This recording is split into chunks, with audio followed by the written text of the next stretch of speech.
اصل کې مسله داسې ده چې د پیشو جوټه مکروه ضرور ده، هغې کې څه شک نشته. خو لیکن که چېرې څوک داسې چې مثال سالن دی، شوده دي، چای دي وغیره، او په هغې کې پیشو جوټه وکړه، ویسکل، ژبه یې پکې ووهله،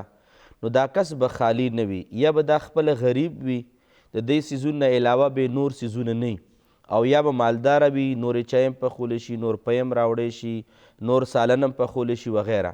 نو که چېرې دی په نور څیزونو باندې قدرت لري، یعنی نور څیزونه برابرولی شي، که چای دی، که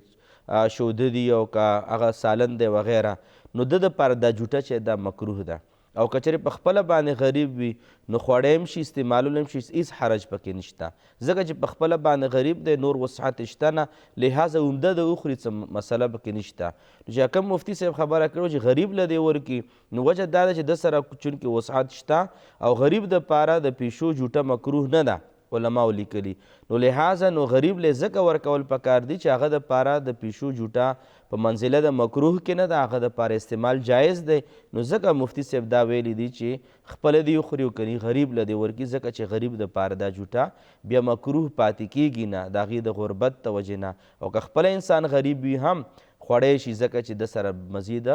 وسعت نشته، لکه څنګه فقهاو دا مسله واضحه کړې ده.